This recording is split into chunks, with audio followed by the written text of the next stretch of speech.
Philomela, Voice to the Voiceless. Chapter 4, The Emperor.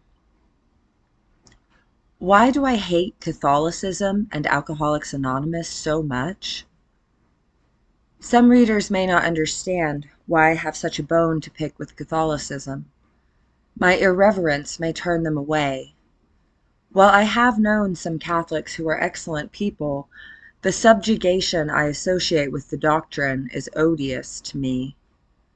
I also have a bone to pick with AA, which is basically Catholicism light. It contains too much of the original guilt, shame, fear, and control for my liking. I still wonder how on earth I went from being an intelligent, free-thinking, liberal, agnostic, and brave young woman to a small-minded, conforming, rigid, fanatical, and petrified member of AA. If I sound bitter, it is because I am. In AA language, you could say that I have a resentment. AA rhetoric goes that it must be all or nothing, black or white, on or off. There is no room for the gray area of moderation. It tells you what your only options are. Either you must be 100% sober, or you will be vanquished by the phenomenon of craving and consume booze and progressively more dangerous drugs, with no choice but to plow mindlessly onward until you have destroyed your life. I prefer non-fatalistic thinking. Prefer to believe that I do get to decide how far I go. I have been unsober for about 3 years now. I would not go back to my old life, although I do still have enormous affection for people in the rooms who taught me what love feels like. From the outside looking in, perhaps my life seemed better to others when I was sober. It does feel smaller now in some ways. I probably had more friends then, felt like there were more people around me I could lean on, and sometimes I miss that sense of belonging to a tribe. All I had to do was pick up the phone or go to a meeting, and I'd have so many people I could talk to. But did they like me for me? Did they care about me as an individual? What my passions were? What I thought? Or did I receive a conditional form of love, based on the extent to which I followed the rules, adhered to group norms? There were endless slogans and sayings that floated around the rooms, and one of the ones that I found most troubling was that you couldn't be too stupid for AA, just too smart. We were not encouraged to be intellectuals, to think for ourselves. Those who were angry or resistant were showing stubbornness, a supposedly negative quality. Stubborn can also be tenacious, and tenacity is a good thing. Questioning members who had more time than you might get you openly laughed at. There was a distinct social hierarchy based on how long it had been since you had a drink. Some of the old-timers seemed like pompous assholes, but as they bragged about their humility, I was silent. Being obedient and willing to do things you didn't want to do were traits held in high regard. To be popular in AA, you should parrot the words of others and publicly proclaim that of yourself you are nothing. The Father doeth the works. As in the Catholic Church, all glory is to be given to God. Yes, ego can be bad, but is it really healthy to be so groveling, so obsequious, so yes, master, like Renfield from Dracula? 10 years of my life I lost in AA's labyrinth, with no way out in sight. If you wanted to drink or get high, even if you'd done everything they said, confessed your sins, been of service to others, then you just weren't working your program hard enough. I once Googled the success rates AA has in keeping people sober. Quitting drinking on your own, not using AA or any aid at all, is equally effective. So where did they get off? How did they have such a skewed sense of entitlement to tell people what to do when they weren't even very good at the one thing they were supposed to be good at? Perhaps I was more productive as a sober member of AA. In spite of the countless hours I spent in meetings, or socializing with other group members, or checking in with my sponsor, or being a sponsor, or doing step work, or taking literature studies into treatment centers. Of all the literature they could have been studying, it needn't have been the big book, or giving rides, or talking on the phone. I accomplished a lot professionally during my sober years. I finished my master's in teaching and put in full, hectic work days. I also got into yoga and meditation. Those years contained much beauty, too. But when I left the rooms, I found that I was not in the circle of acceptance anymore. Many of my friends did not want to still know me. Or, if they did not reach out as they once had. I remember how people used to ask about former members they hadn't seen in meetings in a while. Have you seen so-and-so? No, I think she's out there. Out there was a scary place to be. The standard reply was to say that you hoped they made it back, and that you would pray for them. I don't mean to mock prayer, and I don't mean to downplay the dangers of excessive drinking or drug use. I have loved people who died from accidental overdoses. For them, it was a matter of life and death, and I would be doing my friends' memories a disservice if I didn't honor the fact that sometimes addiction does claim lives. But it was the way the supposed concern was shown that bothered me. When someone asked about so-and-so, did the other person say, "I don't know, you should call her"? Or did they want to gossip? I disliked two-faced church ladies who would talk about people behind their backs as a child, and I got the same hypocritical vibe from many AA ladies. Some of them were decent and actually would call so-and-so one-on-one to see how she was doing. So how was so-and-so doing? Maybe she was all right. Maybe she'd had a glass of wine with dinner, stopped at 1 because she didn't want to get too sleepy, watched some Netflix, giggled more than she might have sober, and gone to bed. They used to say things in the rooms about how no one ever came back and said it was better out there. But was that accurate? What if people just didn't come back because it was better? Or if not better, per se, then okay. Maybe they just rejoined the rest of the human race.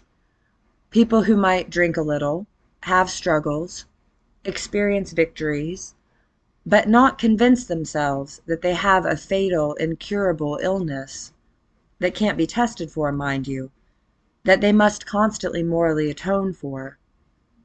AA says that God loves you no matter what, but it also says that everything will fall apart if you pick up. Are you really going to tell me that an omniscient, omnipotent being who can create galaxies gives a single flying fuck if I have a margarita?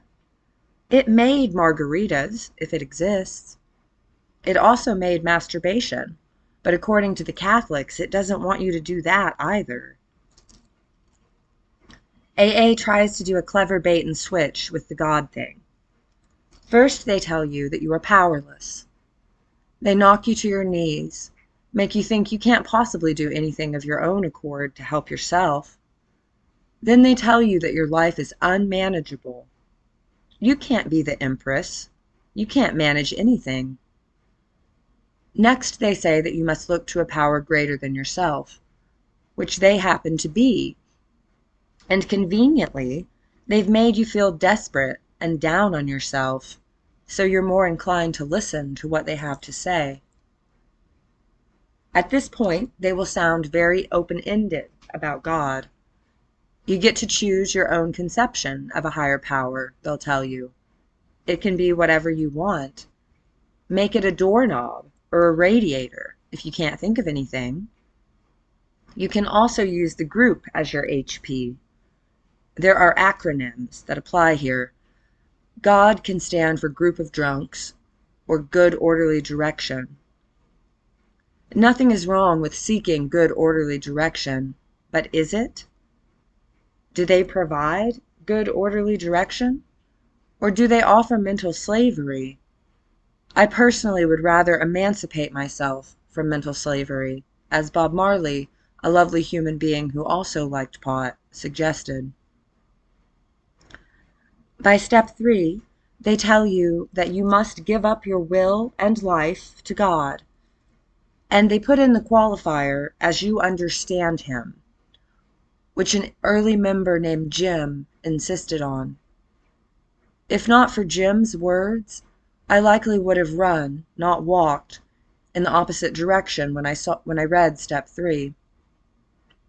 But even with Jim's hard-won phrase, it is still an awful lot to demand that someone turn their will and their life over to anything, let alone a group of drunks. Sponsors tried to explain to me that this did not mean I had to erase myself, become a puppet. I just needed to align my will with God's will. One woman told me that turning my will and my life over simply meant taking the rest of the steps, which I did a few times and took other women through. But what if, like Jim, you didn't believe in God, or didn't believe it was a him, or didn't believe it would ask such ridiculous things of you? What else have you got if not your will and your life? And why is it necessary to presume that there is a God that knows what is good for you better than you do? AA's God was an emperor, an autocrat with an agenda. You needed to tell him everything you'd ever done wrong, and another person too, and then go make amends with everyone you'd harmed, even if they'd harmed you more. I was told to make amends with an ex-boyfriend who'd hit me and thrown me to the floor, then rubbed my face into the carpet until I had rug burn all over it. Seeing him again in a cafe was terrible. It felt re-traumatizing to have to be polite and ask if there were anything else I could do to set things right. I was also told to make amends with my father, who had molested me. I didn't want to contact those bastards, ingratiate myself to them. But I had to be willing to go to any lengths to stay sober. Half measures were not sufficient. There was no middle ground. What other life-threatening disease calls for a spiritual solution? What if doctors told diabetics to pray and list their defects of character instead of giving them insulin? I first started attending 12-step meetings in New York City in 2008 when I was 23 years old. I was young and impressionable. I had scared myself with some ecstasy I took and didn't want to die. If I needed to not smoke pot or drink anymore to ensure that I stayed alive, then I would do that.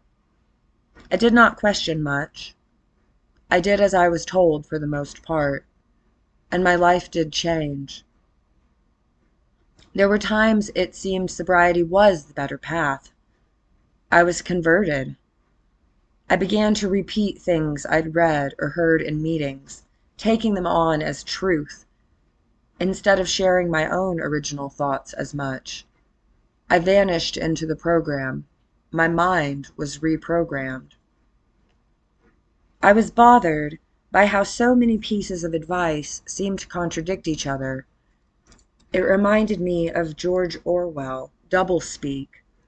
You should remain vigilant at all times, never rest on your laurels, but you should also take it easy and remember progress, not perfection.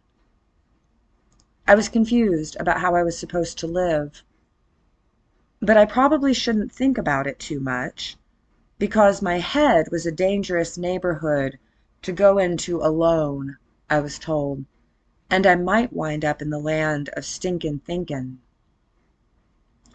Thinking, in general, was not looked on kindly. Those who were too in their heads were on the road to a relapse, and if you dared to harbor a resentment, you were on a very slippery slope indeed. Resentment, they said, was the number 1 offender. The grouch and the brainstorm were not for us. They were the dubious luxury of normal men. But I was not normal. Oh no. I was bodily and mentally different from my fellows. What a thing to tell someone when you cannot prove it, cannot point to blood work or an imaging scan that shows any sort of anomaly. Maybe there are true alcoholics, and maybe I just don't get it because I'm not one. But I don't believe the solutions offered by AA would be beneficial even for those who do need to stop drinking. Anger was a death sentence for an alcoholic. I began to repress my anger, swallow it down. I became even more of a people pleaser than I was already predisposed to be with my childhood history of abuse. AA made me blame myself even more for being outraged about things I should have been outraged about. It bothered me when newcomers were met with commands, condescension, and far too often, sexual exploitation. But did I speak up? No, it wasn't my place. I was a lowly worm. Who was I to criticize anyone?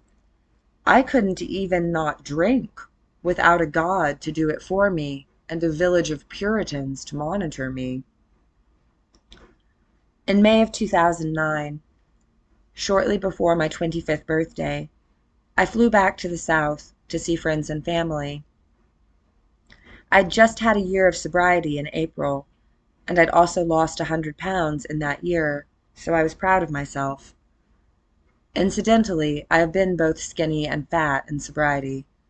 I used to credit sobriety for my dramatic weight loss, but now I suspect it had more to do with moving to New York City, where I walked miles, biked, and did yoga just about every day. People who drink a little and like pot are hardly excluded from walking, biking, or doing yoga. The prodigal daughter wanted to return home for a visit. I went out to the goth club, where I used to love to dance, and met some friends there. I decided to stay by myself after they left. I told them I'd take a cab back to my parents' place. Someone had picked me up at the start of the evening. It felt wonderful to move my new, slender, sober body to the music. I had been celibate for the same year I had been in the program, having taken the advice to avoid relationships early on, and I wasn't looking to go home with anyone. I just wanted to dance. A guy started dancing near me. I tried to move away. He didn't take the hint. I relocated to a spot by the DJ booth, attempting to put some space between us, and the guy cornered me there, began talking to me. "I've never seen you here before," he said. "Where are you from?" I didn't want to talk to him, but I didn't want to be rude. I told him I lived in New York, but used to live there and come to the club a lot. He asked if I knew the DJ, Dracula. I did. I once took a raucous road trip to Atlanta with him and some other pals. We saw an industrial band play in a warehouse. The lead singer had spooky snake-eye contacts, was dressed in liquid latex, and burned pages of a Bible on stage. I drank a bottle of wine that I opened in the parking lot with an oil funnel because I didn't have a corkscrew. It was a great time. The guy asked my name and said that his was Turnus. He began talking to Dracula, who was in the DJ booth. They seemed to know each other. I caught up with Dracula for a few, then decided I was ready to go. I told the two of them that I was going to call my taxi, said goodnight, and walked away. Turnus followed me. He asked if I wanted a ride. My gut knew I should not go with him, did not want to. He persisted. I could save the cab fare, he said, and Dracula would vouch for him. He'd get me there safe. Dracula happened to be walking by, and Turnus grabbed his arm. Tell her I'm cool, he said. I'm harmless. I'll just give her a ride. Dracula vouched for him. I'd listened to Dracula's radio show on a local college station since I was 13, and known him for years. Not well, but as an acquaintance. I trusted him. The thought of saving cab fare did appeal to me. I'd spent a lot of money on my plane ticket, and wanted to have as much cash flow as I could to do fun activities while I was in town. I accepted in spite of my reservations. I have wondered if Dracula knew that Turnus was dangerous when he vouched for him. I hope not. Turnus did get me there safely, but he was starting to creep me out. He handed me a sketchbook while he was driving and wanted me to look through it, said he was a cartoon artist. The comic strips were all of a sinister duck doing violent things. I didn't like his drawings. When we pulled into the parking lot of my parents' apartment complex, I held out my arm and pointed to the way to go. He went the other way.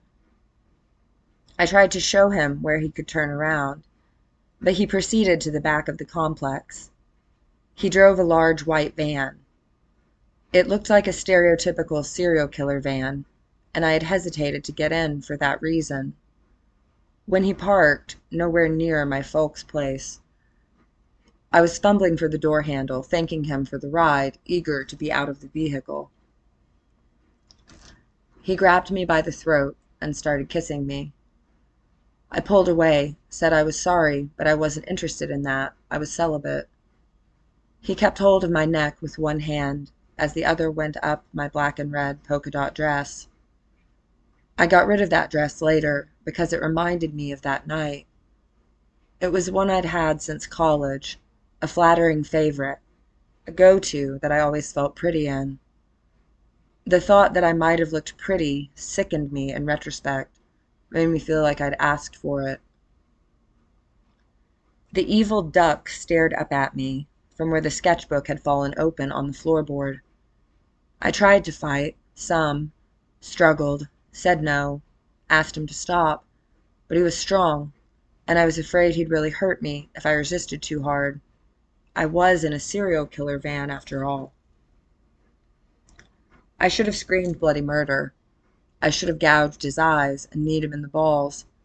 I should have done whatever it took to escape from that front seat. Could have, should have, would have. It doesn't change what happened.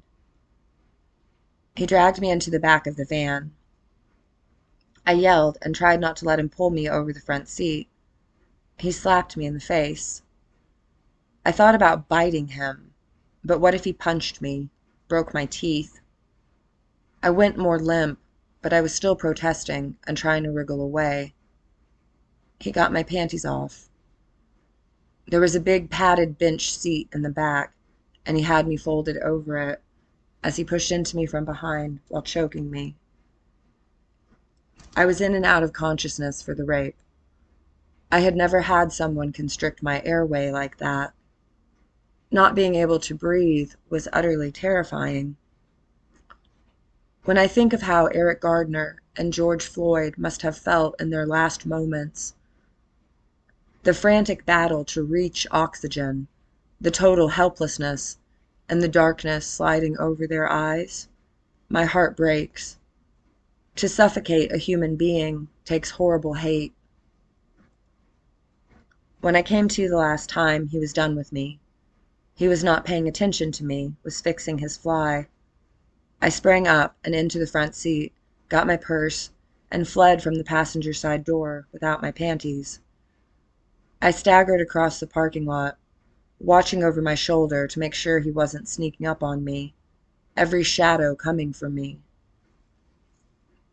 I should have gone inside and told my parents what had happened and called the police. I should have tried to remember his plate number. Instead, I went in and acted like everything was fine, like nothing whatsoever was amiss. Did I even consider it a rape? Amazingly, I don't think so. I blamed myself. I'd let Turnus give me a ride. Must have brought it on myself. I guess I owed him sex, and he liked it rough. I thought I'd just had sex. Sex I didn't want, didn't consent to, but it happened. Why would I tell my parents so they would know I was a tramp? I may have even joked to friends, or at least thought privately, that I was such a slut that I had to fuck someone on my vacation. That was not fucking. That was sexual assault, maybe attempted murder. He held on to my windpipe and was forceful, pumping at me like a jackhammer and tossing me about. I blacked out 2 or 3 times. What if I hadn't woken up? What if he'd snapped my neck? A couple nights later, I went out to sing karaoke with my friend Andromeda. I was nothing if not resilient. Orpheus was there in the bar. Andromeda knew him. He asked her to introduce us. Soon we were singing with our arms around each other, and then we were making out against his car. I wanted and welcomed his advances. Since I'd blown my celibacy, why not? I found Orpheus hot, clever, funny, and charming. He seemed like a gentleman. He was from Jackson, Mississippi, and there was something soulful about him, like an old blues player. I wound up going home with him, which I think annoyed Andromeda. She and I had slept together once in college, and it felt like she was angling for it to happen again. I didn't want to go there with her. Instead, I went to the huge, gorgeous house where Orpheus lived, with a roommate who was in the music business, rich, and not there.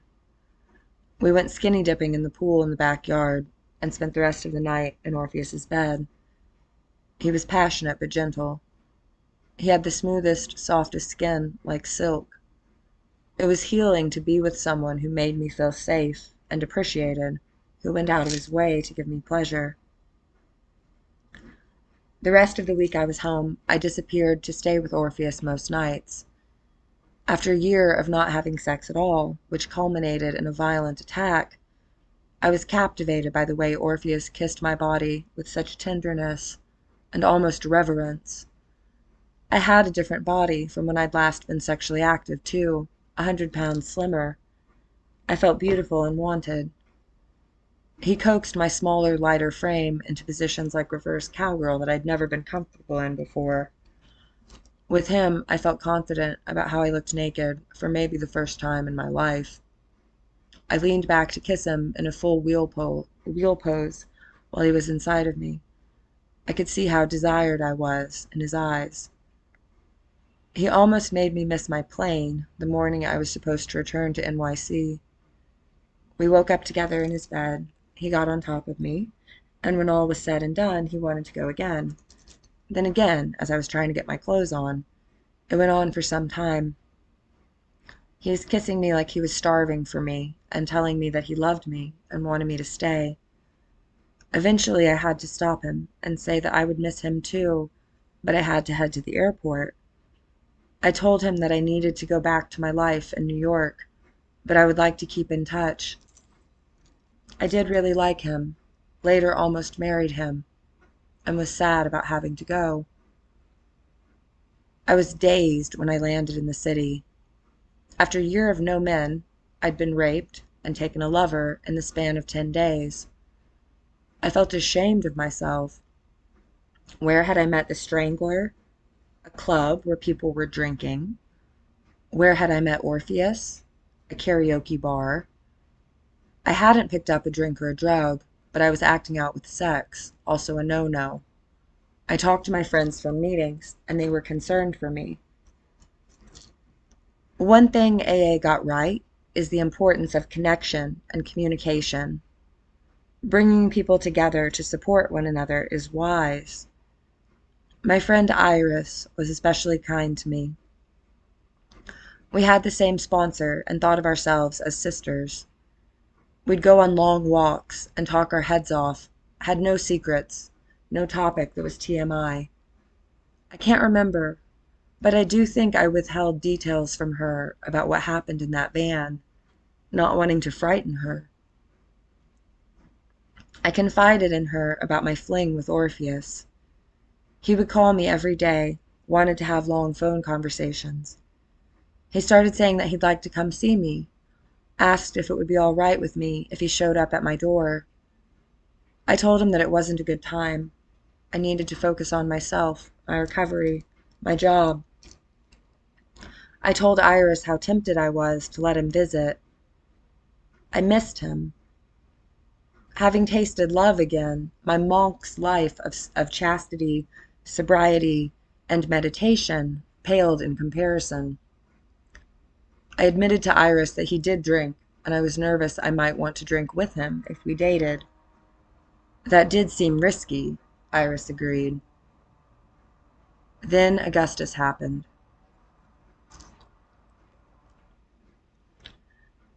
Augustus was my friend. Every weekend we went to an artist group centered on unblocking creativity. It was based on the book The Artist's Way by Julia Cameron, and that little group felt like home. Augustus and I would rave about the quirky hats this one older woman we thought was adorable would wear. Every week a new hat, and she had made all of them herself, and much of her clothing. You never knew what might be on her head or her body. She seemed like the spirit of New York City to me, with her unique, eccentric outfits and accessories. Augustus was also my guitar teacher. He played remarkably well. His style reminded me of Nick Drake. The songs he wrote were intricate, layered acoustic melodies that spoke volumes without lyrics. I might have sold my soul to the devil to be able to play like Augustus did. He was giving me free lessons, though. Often we'd hike in parks and then get dinner on the weekends. He took me to an Ayurvedic restaurant that became our favorite. The thought of that food still makes me almost drool. It all tasted clean and revitalizing, but the flavors were sublime and nuanced. It had almost felt like I'd been dating Augustus, except we'd never kissed, touched, or even flirted much from my perspective. He was my buddy, my brother in sobriety. I had met him in the program. He had 9 years and was a respected member of the community, was frequently asked to tell his story at speaker meetings, an honor. I had been asked to tell my story a few times too, but his had more clout than mine because he'd been clean longer. He talked about spiritual principles and garnered head nods of approval, while I overheard remarks about my drunkalogue. On my 25th birthday, Iris and some other friends organized a little party for me. We danced in the living room of our friend's apartment, and they let me play Neil Young, even though he was kind of a downer. They had a yummy homemade Dominican cake for me. Augustus was there. When it was time to go, he asked if I wanted to take the train together. I said sure. On the subway, he suggested that he come up to my place and hear me play the new song I'd mentioned I'd written. We were both night owls, and it sounded better than being alone for the rest of my birthday, so I said yes. Augustus had never been inside my apartment in Washington Heights before, nor I his in Queens. We had only done things out and about, but I thought little of it. I did find Augustus attractive, but he was 13 years older than me, and also 13th stepping me, and I thought of him more as my music friend. He was going to help me with my song. It seemed innocent. When we got upstairs to my 5th floor walk-up, he changed. He didn't ask me to get my guitar. I sat down on the couch in the living room with him. My roommate, a sweet young British woman whom I drank copious cups of hot tea with, was out. I hadn't known if she'd be in or not. Augustus proposed that we go in my bedroom and open the window in there, so he could smoke a cigarette out of it. He didn't want to contend with the stairs again, which I got. I agreed. He stretched out across my bed, which was in front of the window. He lit his cigarette as I stayed standing, and he looked me up and down with a sideways smirk. I had doubted whether he saw me as anything but platonic, but I felt fairly certain in that moment, for the first time, that he might have a crush on me too. He patted the bed and motioned for me to come sit next to him. I did. We talked for a bit, and then he kissed me. I went with it. Kissing him was nothing like I'd expected, though. Augustus was vegan, a poet, a feminist, spiritual, a nature lover, a hippie, radical politically. The times I'd daydreamed about what it might be like to be intimate with him, I'd imagined that he would be slow, sensual, subtle. He was none of the above. His tongue had gone as limp as a dead fish, which he would not stoop to eat, but which he was trying to shove as far into my mouth as he possibly could. He flopped it around, fast and furious and frenetic, and my upper lip and chin were getting wet. How could a grown man, more than a decade my senior, be such an atrocious kisser? I tried to moderate the rhythm, just calm it down a notch, and he said something about how he saw a little dominant in me.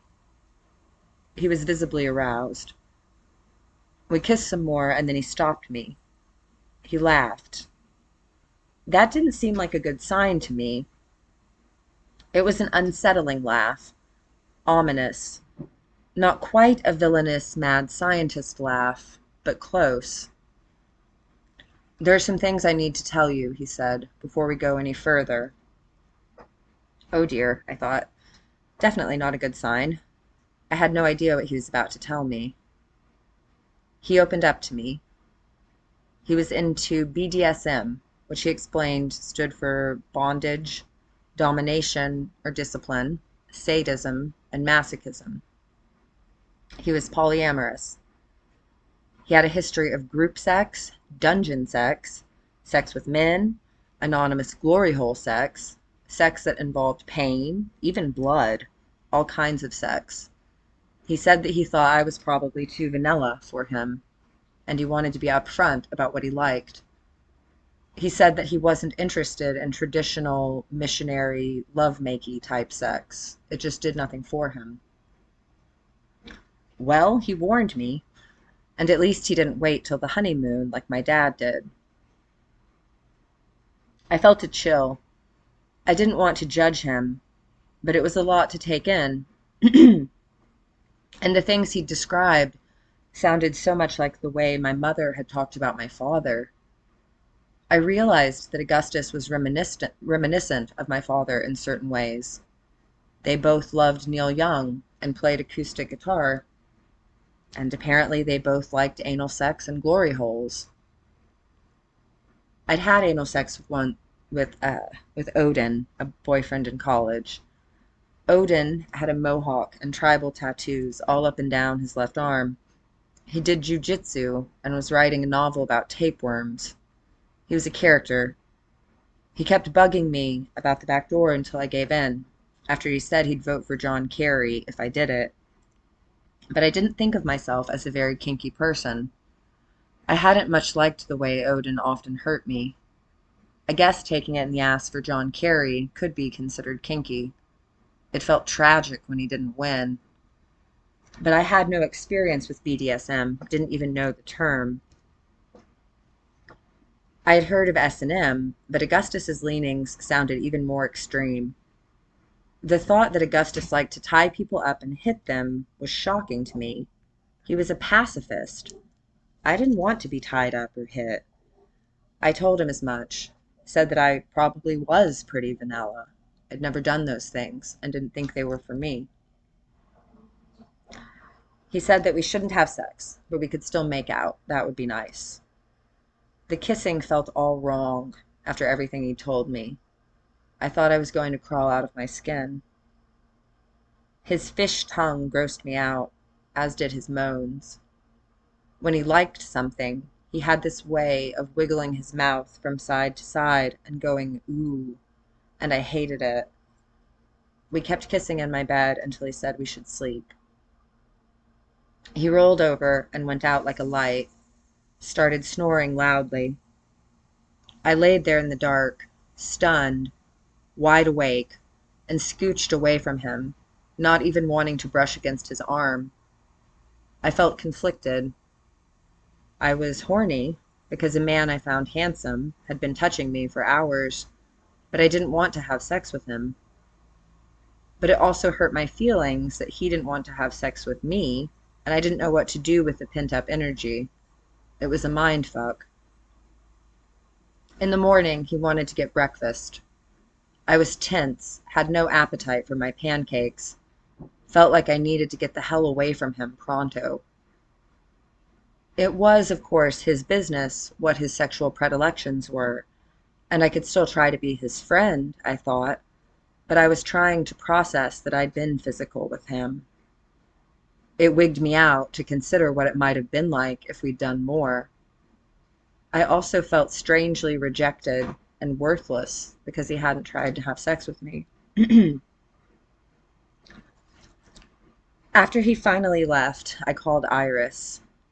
I met up with her and went to a meeting. I felt like I wanted to drink. I was the closest that I had been in over a year. The image of a bottle of red wine appeared in my head. So much had happened with men in just a few weeks. All I wanted in the whole wide world was to drink Merlot, listen to Tori Amos, cry, and lick my wounds. As I was walking home from my subway stop after the meeting, I passed a corner liquor store. I stopped and stared in the window like a forlorn kid craving candy. I felt rebellious. I had the thought that I'd been good for a long time, but this was just too much to bear, and I deserved to check out. I wanted to be numb. I'd been raped, though I hadn't yet accepted that as truth, taken a lover, had to leave that lover, and then learned that my dear guitar teacher and friend got off on pain and degradation. I walked through the door of the liquor store, thinking to myself, are you really going to do this? Yes, I am, came back the defiant response. I got a bottle of Merlot and added a fifth of Jack Daniels at the counter at the last minute. I took my purchases home, curled up in bed, and commenced getting drunk. My roommate wasn't in, so I turned up girl power music and sang along as I marched steadily toward shit-faced. At one point, I stood up to go to the bathroom and laughed uproariously at how hard it was to walk. This is what it's like to be tipsy, I thought. It had been so long that I'd forgotten. I felt relaxed and amused, gave no fucks about anything. Then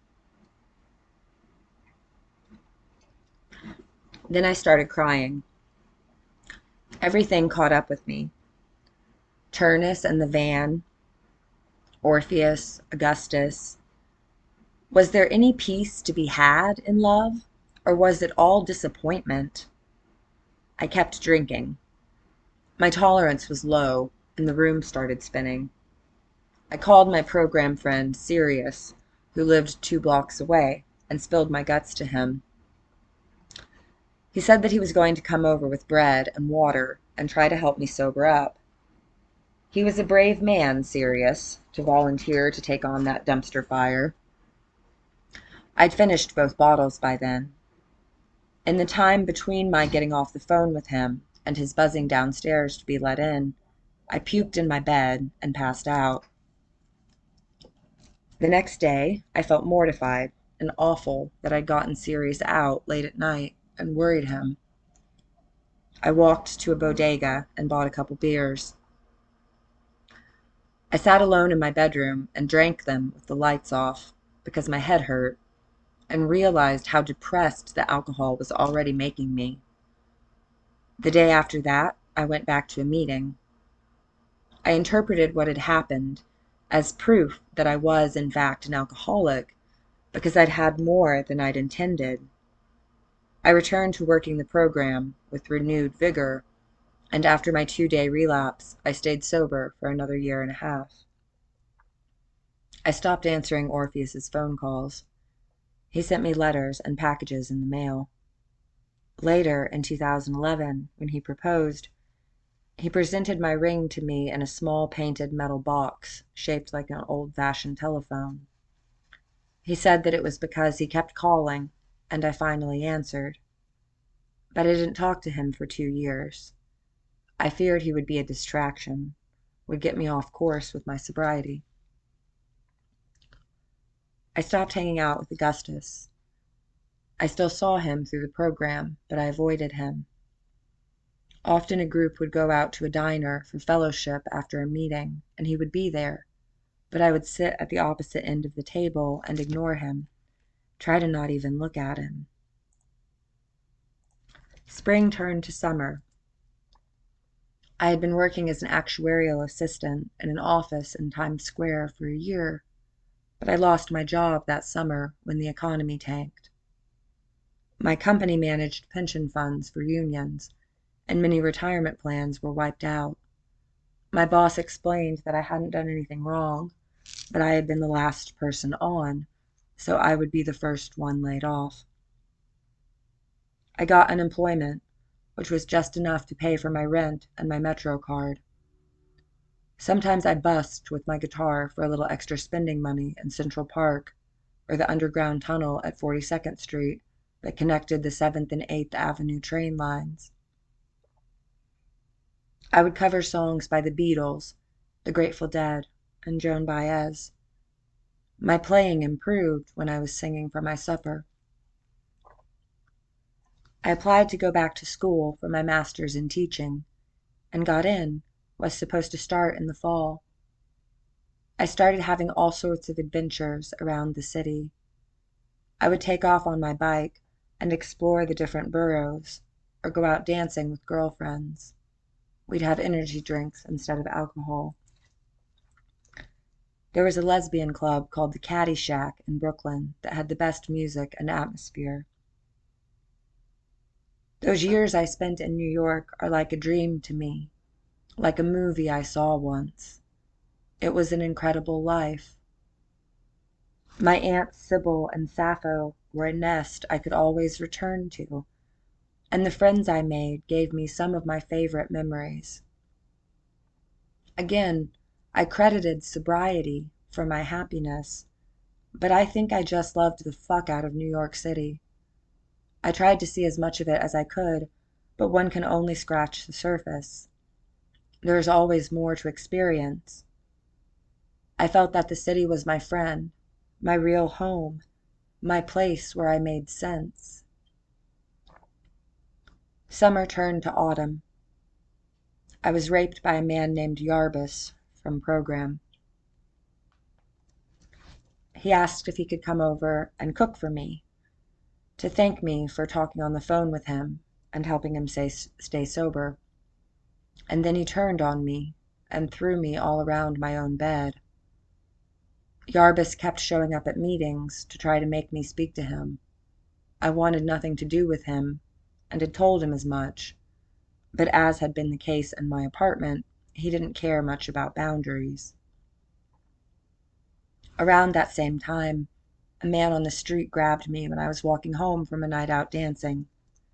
He put one arm around the front of me and the other between my legs, lifted me off the ground, and started to drag me into a nearby park.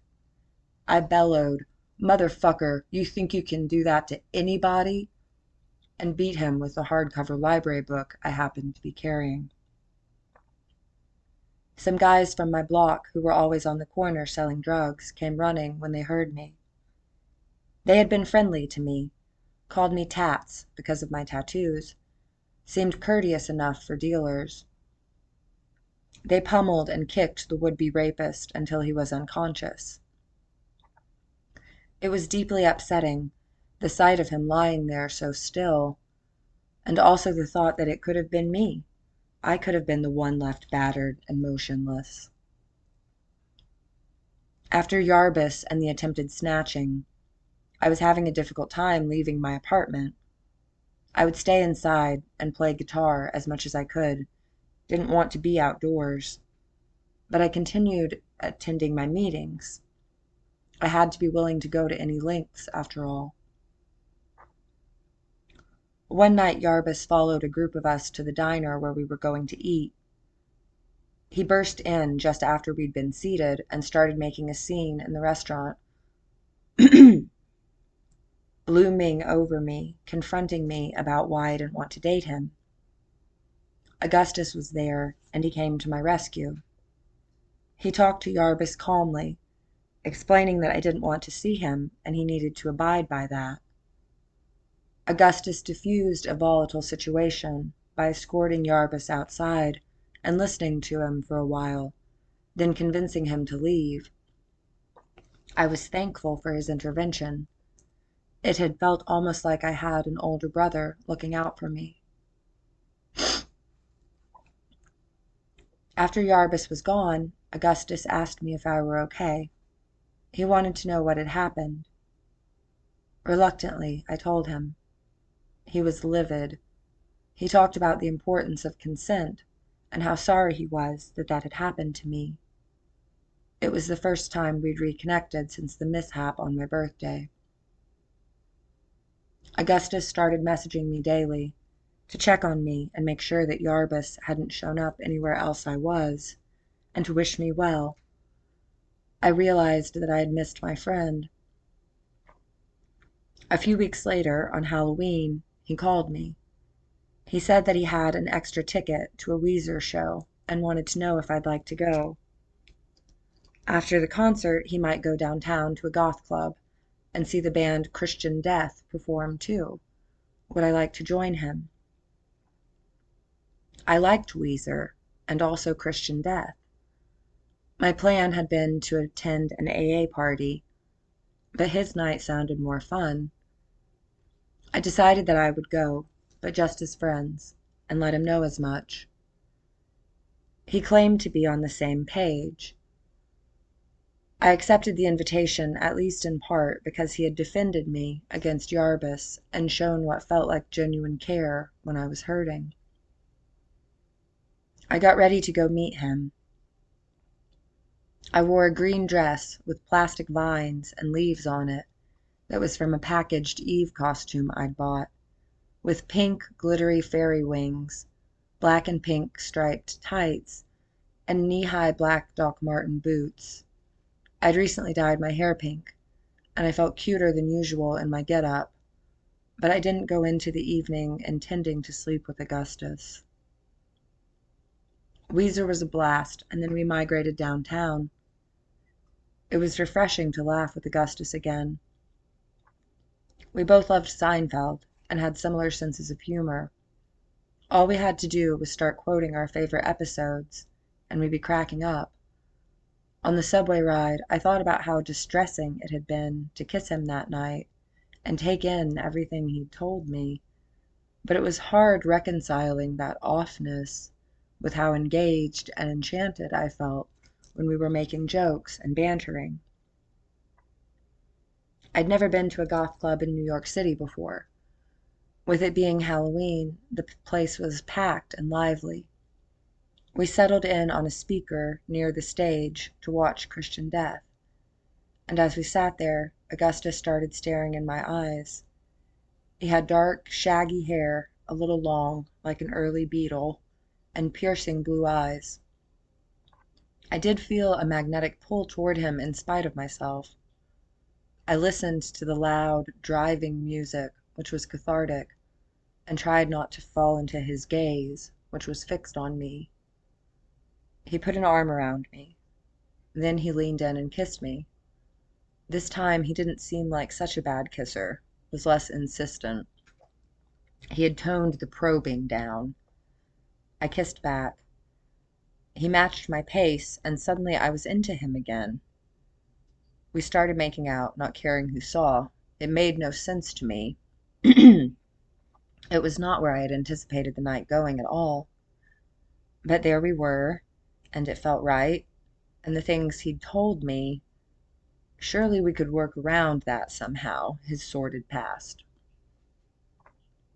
I think I just felt cool in the moment. I felt young and pretty and badass. I was a pink-haired fairy Eve listening to Christian death, and a man I was attracted to wanted to kiss me. Why would I say no?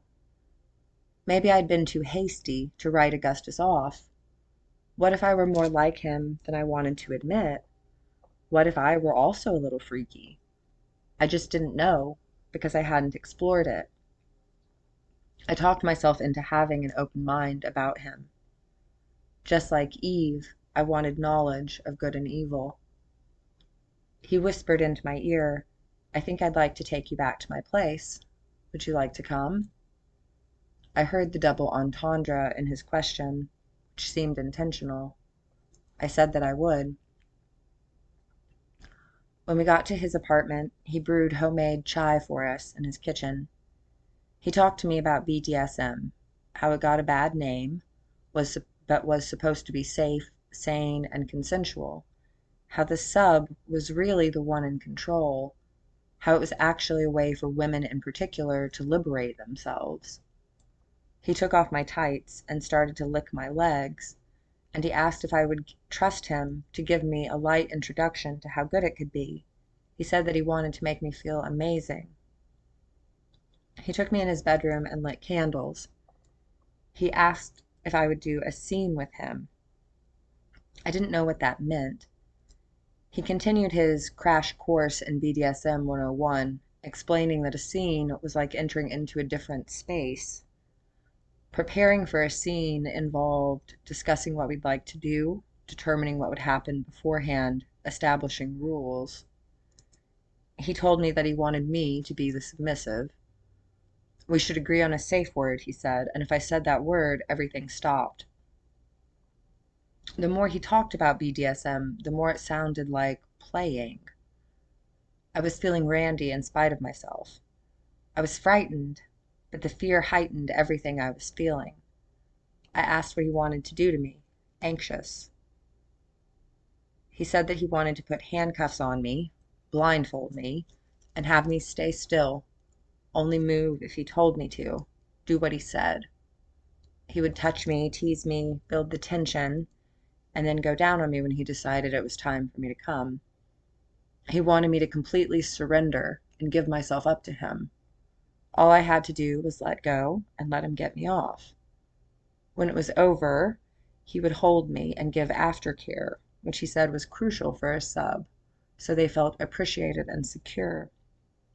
We would talk about what it had been like for us and renegotiate anything we needed to. That was it, I thought. He didn't want to hit me or cut me or humiliate me or any of the other dreadful scenarios I'd imagined. He wanted to do my favorite thing, and I didn't have to do anything. We talked about it some more, and I agreed to let him dominate me. He had me sit down on the side of his bed. He put the cuffs on me, with my arms in front of my body, my hands resting in my lap. They weren't standard metal handcuffs.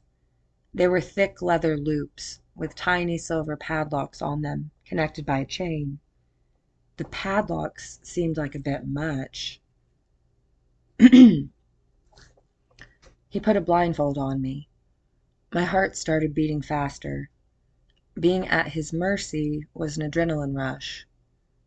Then he said that he was going to step out of the room for a few minutes and get himself in the right mindset, that he wanted me to wait there for him and remain perfectly still, just think about what he was going to do to me.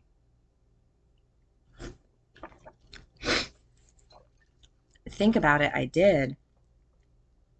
Would he stay within the agreed upon parameters, or would he push the envelope? I had no idea what to expect. But I thought about how he'd ranted about Yarbus and said that he loathed rapists.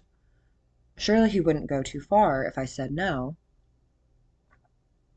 Every minute felt like an hour. I did some deep yogic breathing, trying to slow my accelerated pulse, and noticed that I felt very present, fully in the moment.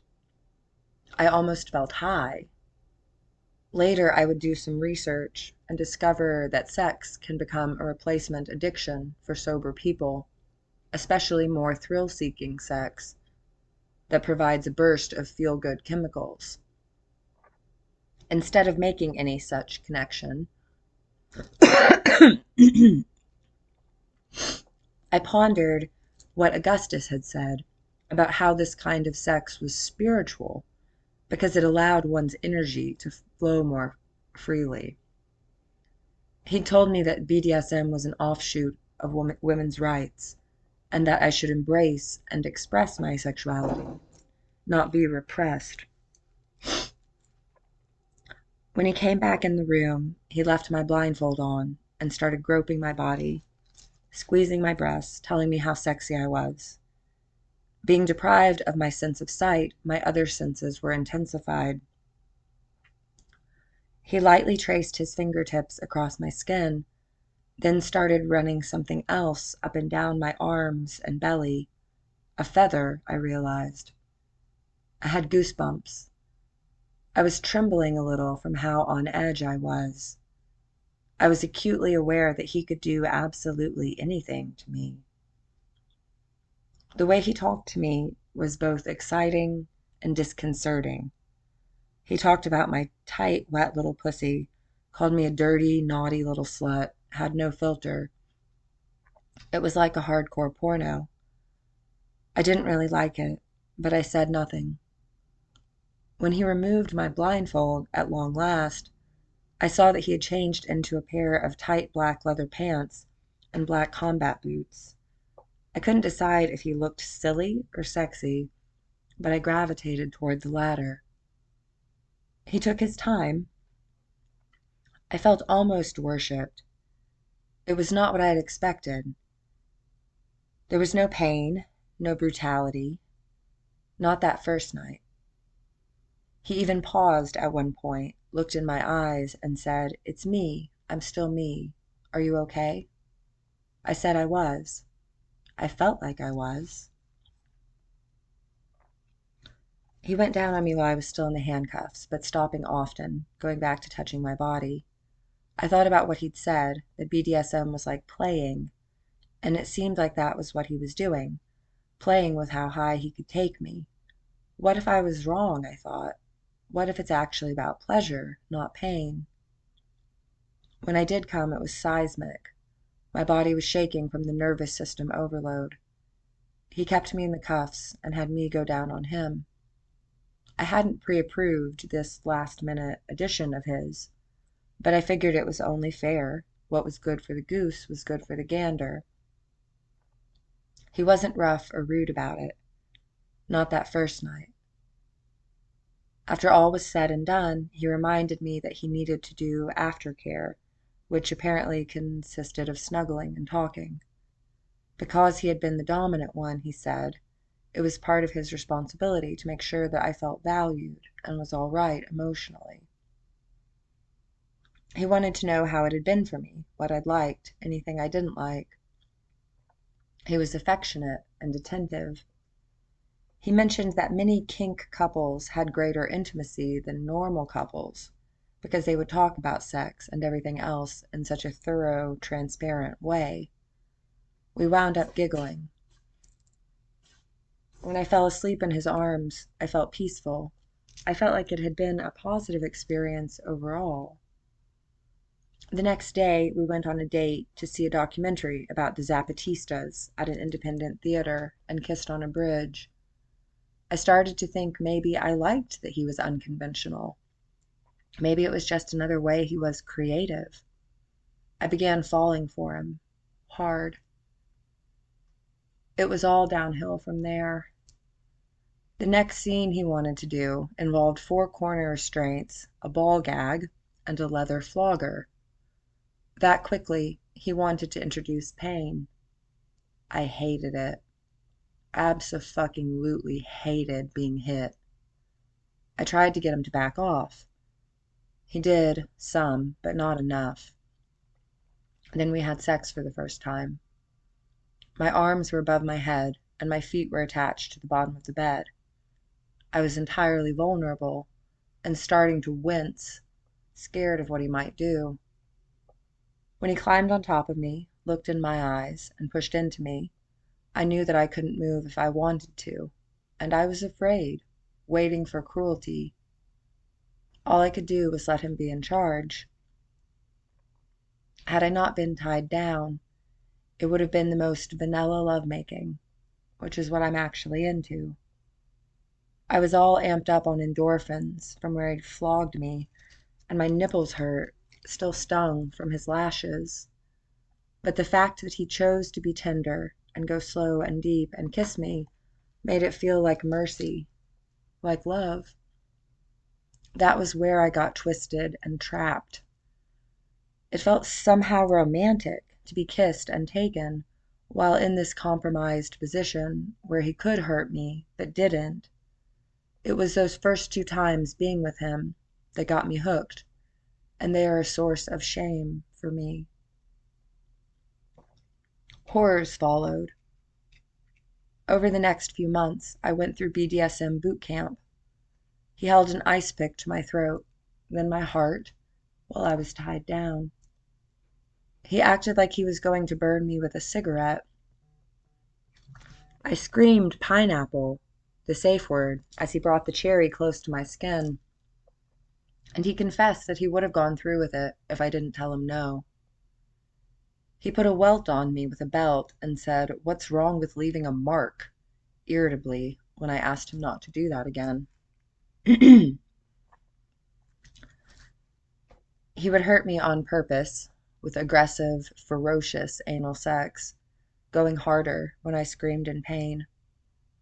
He would put a leather collar around my neck and choke me with it, forcing nightmarish, gagging, crying blowjobs that went on for eons. He told me that any man I was with after him would be grateful for the lessons he'd given me on how to suck dick properly. Once he bent me over a kitchen stool, cuffed my wrists and ankles to the legs of it, and got so carried away while penetrating my mouth with his penis and my butt with a vibrator that he knocked me to the floor.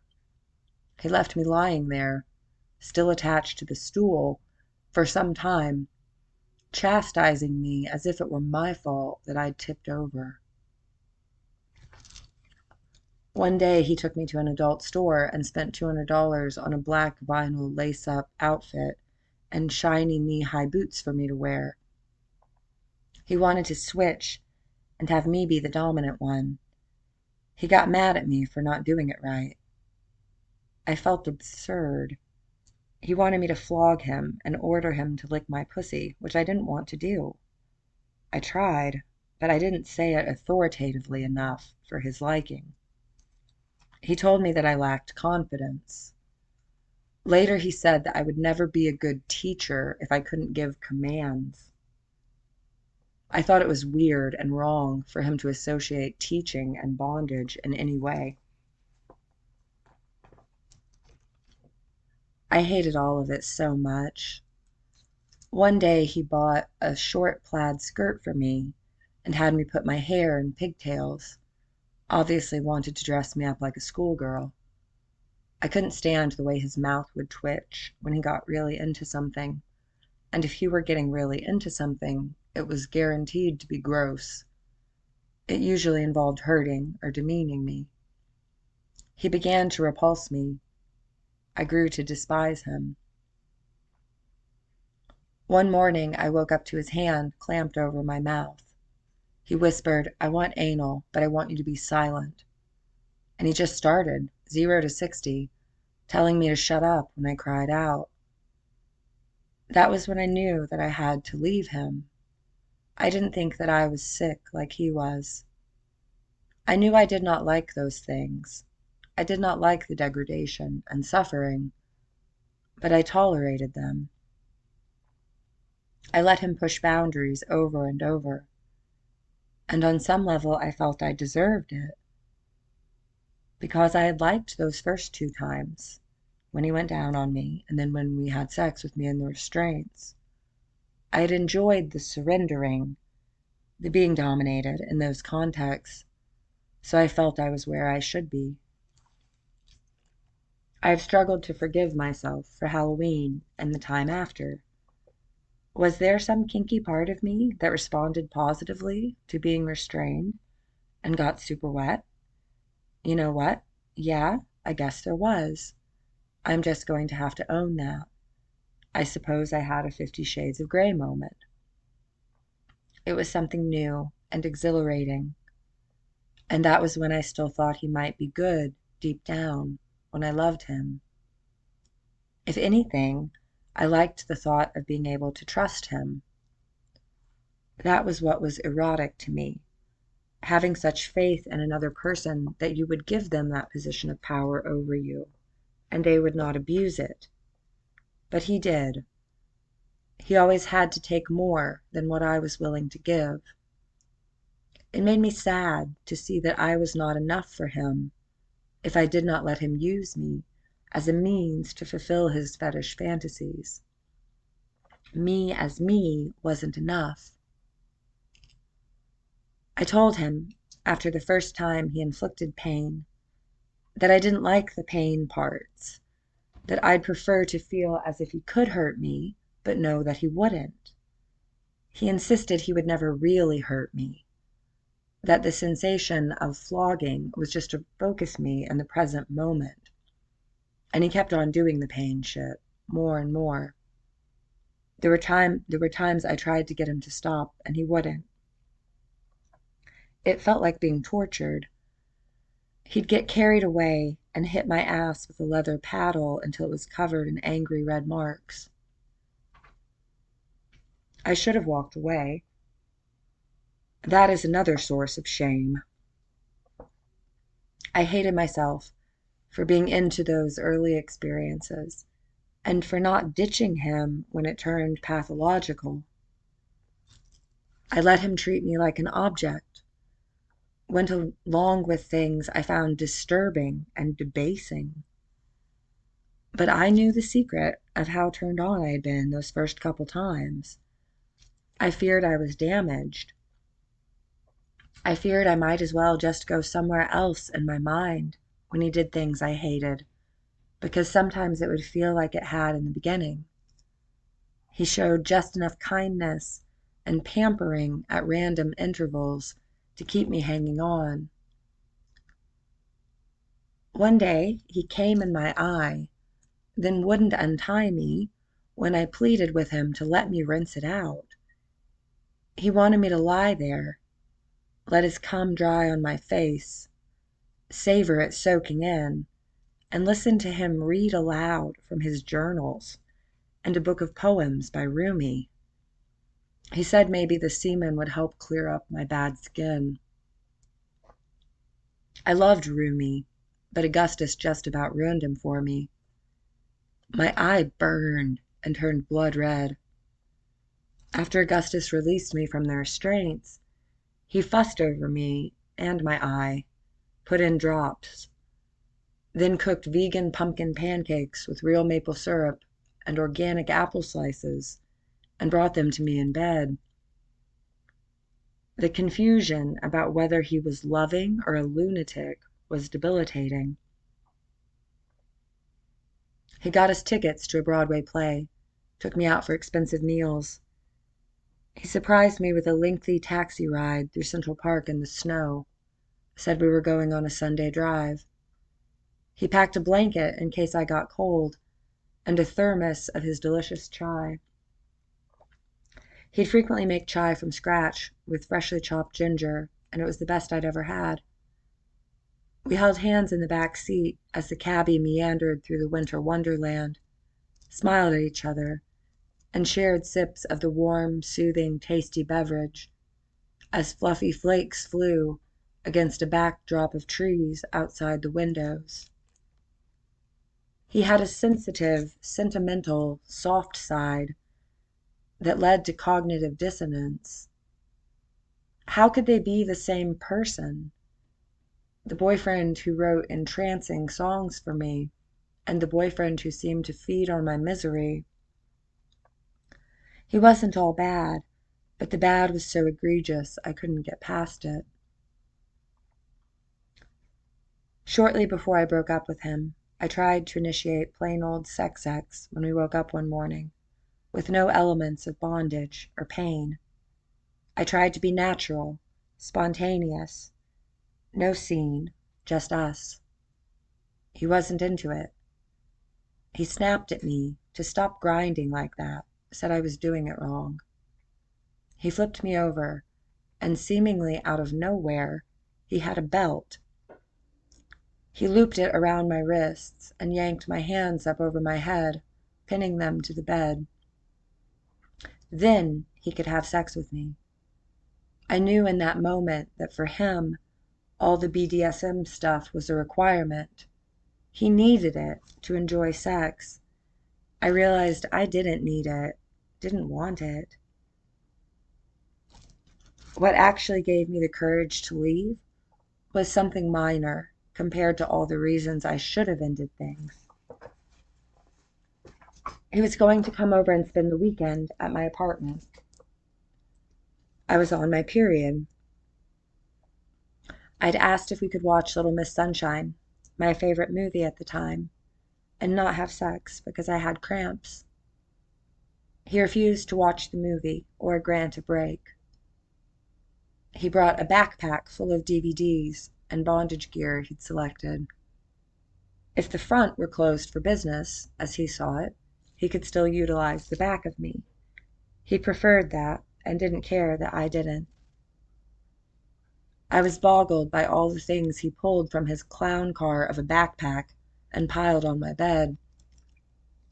My request that we not have sex had inspired him to bring all the bells and whistles. He staged a scene and left me hog-tied for some time as he tormented me with blows. I needed to pee and was getting irked. I asked if I could use the bathroom. He was annoyed that he had to take me out of the ropes, yelled at me, smacked me, and told me to be quick. I washed my hands after flushing the toilet, and when I came back to the bedroom, he asked what had taken so long. Had I washed my hands? He hadn't given me permission to. He told me to get down on all fours and lick his boots. I told him no. What kind of Nazi did he aspire to be, I thought. I wasn't putting my mouth on any shoe. My expression probably showed my contempt. My eyes flared with righteous indignation. I was getting closer to standing up to him. I told him that if he said another word about his boots, I would end the scene. He put handcuffs on me, behind my back, then threw me down on the bed and viciously violated my behind. It was agonizing. He rammed as far, fast, and furiously into me as he could. I was weeping and wailing the safe word, which he disregarded. I bled after and was sore for days. I believe that he actively tried to hurt me as a punishment for being sassy. I should have dumped him for not ceasing and desisting when I said to, for being a psychopath, for 100 other things. But what kept running through my mind was Little Miss Sunshine. I thought of how he couldn't even compromise and watch a movie I picked for once, let alone give me a say in our horror movie of a sex life. It was Little Miss Sunshine that gave me the resolve to kick him to the curb. I told him I was done, drove to the Catskills, climbed a snowy mountain that was more than 4,000 feet tall by myself on Valentine's Day, and then shaved my head. I felt like a blow-up sex doll with my then purple bob. The colorful dyed hair reminded me too much of my time with Augustus. I barely recognized myself in the mirror after the buzz cut. I'd been doing 90 minutes of hot yoga most days, and I was buff, looked like G.I. Jane. I loved knowing that Augustus had not touched any of the short stubble left on my head. A bad emperor, one who has become a dictator, demands obedience. The Catholic Church, AA, and rapists are all fans of obedience. So is Trump. So is every emperor who has no clothes. I reject patriarchal abuses of power in all their forms. Augustus may not represent AA as a whole, but to me he does, in that both he and AA thrive on domination and taking away people's wills. I used to kneel in Mass, go through the motions, pound my chest, and say, through my fault, through my fault, through my most grievous fault. I used to listen to AA old-timers preach that if you didn't pray on your knees, it wouldn't work. This was opinion, did not appear in the Big Book, but was accepted as dogma by many. A young woman who was traveling the country in a green VW bus, a photojournalist, dropped in on a meeting in the city once and told one of these old-timers, "My higher power doesn't ask me to bow to anyone," when he began lecturing her about how she wasn't praying correctly. I wanted to applaud. Augustus took every opportunity to keep me on my knees. Never again. I will not kneel or obey. The Emperor card shows an older bearded man sitting on a gray throne with ram heads on it. He holds a staff. If he feels like it, he might just ram his staff up your ass. Watch out for the sadistic emperor. He may present himself as virtuous and morally upright, but if his power goes to his head, he may not be able to resist the temptation of crushing you under his boot.